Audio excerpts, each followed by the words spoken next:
I will never forget the sound of my mother's voice that night. It wasn't just loud. It wasn't just angry. It was final. Pack your things. Most daughters would break down at words like that. Most would beg, plead, or apologize just to stay under the same roof. But me, I didn't argue. I didn't cry. I didn't even hesitate. I walked straight to my room, grabbed my suitcases, and began folding my clothes into neat piles. For 32 years, I had done everything possible to win her approval. And for 32 years, it had never been enough. So when she gave me the command, I decided to finally take her at her word. My name is Rachel. I'm 32 years old, and I live in Dallas, Texas. For 2 years, I carried the financial weight of an entire household. A house that wasn't mine, filled with people who never once said thank you. So see you. I was the one who kept the lights on. Who paid the mortgage? Who stocked the fridge? And what did I get in return? Criticism, manipulation, silence where love should have been. You see, my mother, Margaret, has always had a voice sharp enough to cut glass. She raised me on impossible standards. My stepfather, Harold, was the enforcer, the one who nodded along with every cutting word she spoke. And then there was Vanessa, my half-sister, the golden child. The sun rose and set on her smile. If I brought home straight A's, expected. If she barely passed, it was cause for celebration. That dynamic never changed. It only got worse. So when life knocked me down at 30, when the company I worked for went under and my apartment lease came crashing to an end, I made the hardest phone call of my life. I asked if I could come back home just for a short while, just until I found my footing. My mom's answer was cold, businesslike. We have space, but you'll need to contribute. Contribute. That word would become my prison. At first, I thought it meant sharing a little, covering groceries here and there, pitching in for gas. I had no idea it meant I would become the full-time provider. I had no idea that my kindness would be twisted into obligation, that my presence would be reduced to $sign. And I had no idea that when I finally found the courage to stand up for myself, the very people who claimed to love me would try to destroy my chance at freedom. That night, as I zipped up my suitcase, something inside me shifted. The fear that had held me hostage for years began to crumble. See, my mother thought her words would put me back in my place. She thought telling me to pack my things would make me apologize and crawl. Instead, it gave me clarity. It gave me permission to leave. And here's the part she never saw coming. Before I walked out the door, I opened my laptop and logged into my bank account. With a steady hand, I began canceling every single autopay I had set up for their bills. Electricity, water, mortgage, internet, one by one, gone. I wasn't just leaving with my clothes. I was leaving with my power. Becky! As I closed my computer, a calm washed over me that I hadn't felt in years. My mother wanted me gone. And for the first time in my life, I wanted that too. What none of us knew then was that her outburst, those 3 little words, would ignite a chain of events that would unravel every secret, every manipulation, every lie my family had ever built. Because this story doesn't end with me packing my bags. That was only the beginning. Before I go on, do me one favor. If you have ever felt like family, treated you like an ATM, hit like, share this with someone who needs to hear it, and subscribe so more people find stories that help them breathe again. Your support keeps this conversation alive. People think family favoritism is about extra gifts at Christmas or who gets the bigger bedroom. In my house, it was a quiet current under everything. When I was 10, my report card with straight A's went on the fridge for exactly 2 hours before Mom replaced it with a coupon she thought was more useful. When Vanessa brought home a C, there was cake and a photo shoot. I learned early that perfection from me was normal and bare minimum from her was a miracle. That script never changed. It just upgraded with age. Mom's tone was the law. Close your door softer. Smile more. Make yourself useful. Harold was the echo. Always calm, always reasonable, always backing her up. He called it balance. I called it silence. I kept my head down and worked. Chore school after school jobs. By the time I graduated, I had a scholarship and a plan. Work hard, move out, pay my own way, and earn the respect that never seemed to come. Here's the part I did not see coming as a teenager. The house had taught me to equate usefulness with love. If I could be helpful enough, smart enough, generous enough, surely the feeling would follow. So when I came back at 30 and offered to help with bills, it felt like growth. It felt like a chance to be seen. But usefulness in a house that runs on control turns into a leash. I started with the little things. Groceries, gas, the internet, then the power bill, then the mortgage, just for a month, then for another. I told myself it was temporary. I told myself they were grateful even when no one said the words. I told myself family rides out storms together. But the storm did not pass. It just learned my schedule. One afternoon, I opened the mail and found an envelope with my name spelled right, but the middle initial wrong. Inside was a notice from a store credit card I did not recognize. At first, I thought it was junk. Then I saw the balance. I felt the blood drain from my face. I had never applied for that card. I had never shopped there, and the address on the account was my mother's house. I pulled my free credit report and stared at the screen. There it was green. There it was.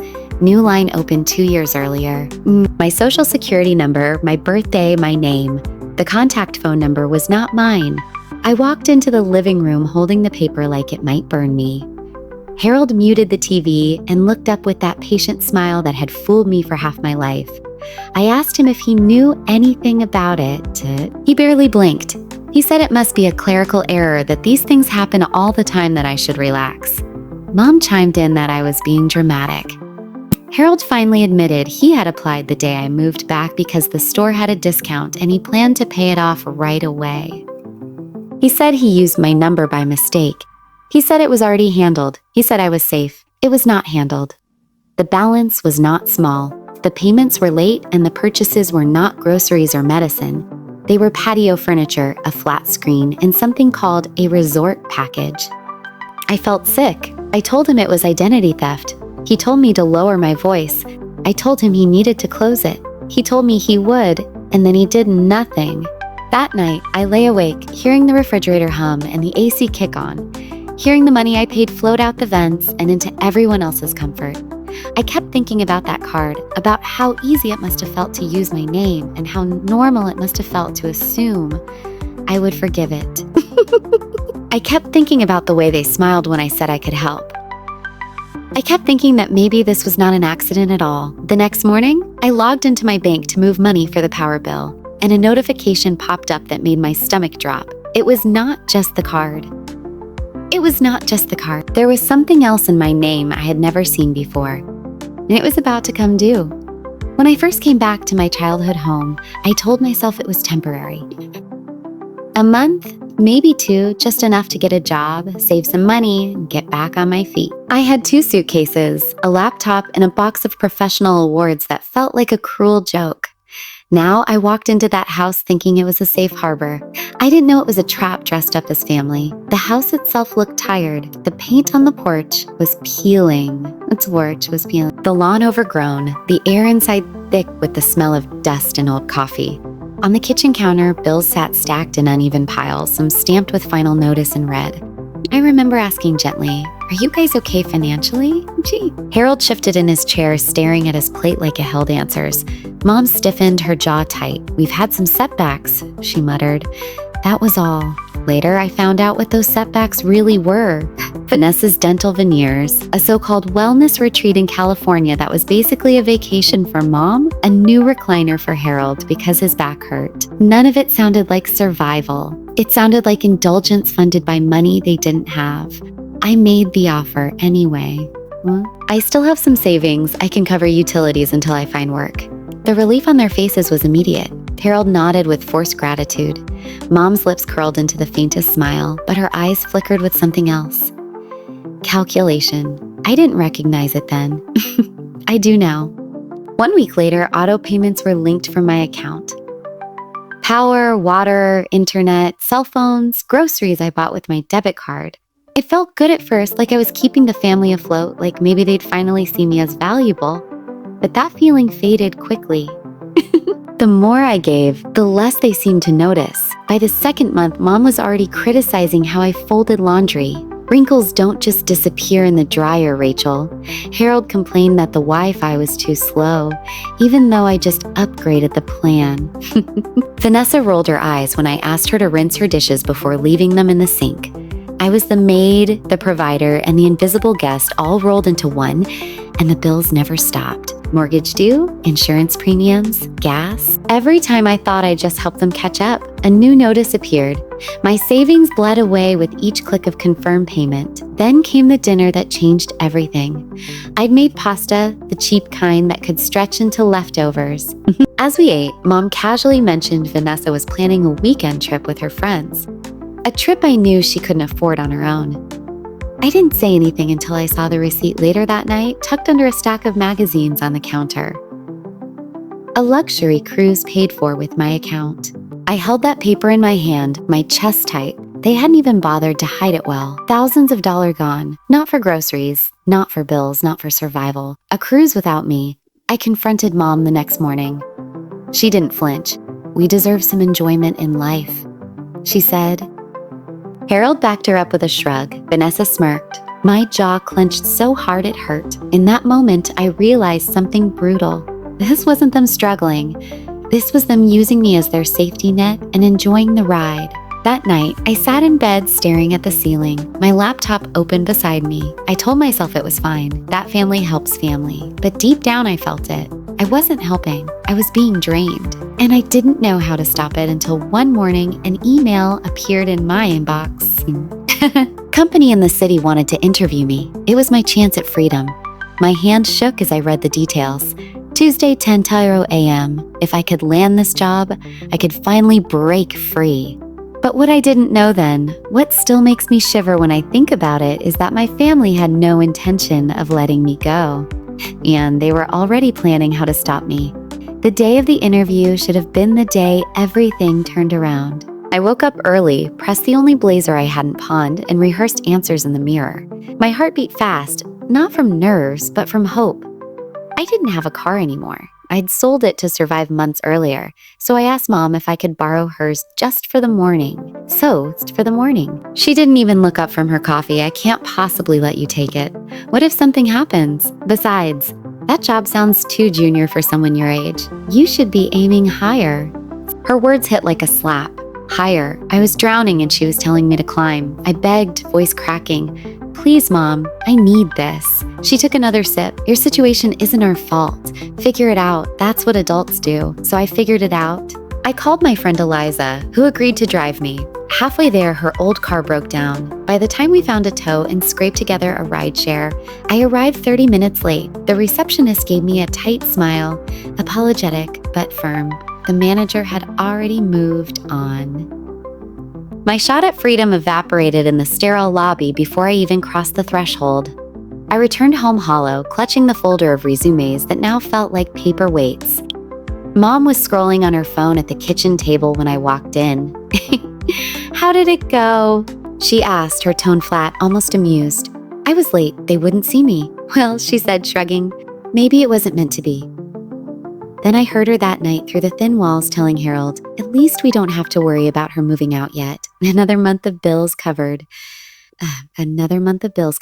I froze, dish soap dripping from my hands, their words slicing deeper than any insult. They didn't want me to succeed. They wanted me trapped. Every rejection meant more money for them. Every failure of mine was security for their lifestyle. And it wasn't just the bills. One evening while cleaning, I came across a folder in the drawer where we kept receipts. I shouldn't have looked, but something told me to. There it was, an invoice for a necklace, gold-studded with diamonds, the purchase date, Vanessa's birthday paid on the same day I'd covered the mortgage. The betrayal burned. I had skipped meals to stretch my money, sent out resumes until my fingers ached, and here they were using my sacrifice to buy jewelry. That night, as I scrubbed dishes while they laughed in the living room, I asked myself, what would you do if every dollar you gave was turned into someone else's vacation, someone else's jewelry, someone else's comfort, while you were treated like a burden? I didn't know the answer yet, but I knew one thing with certainty.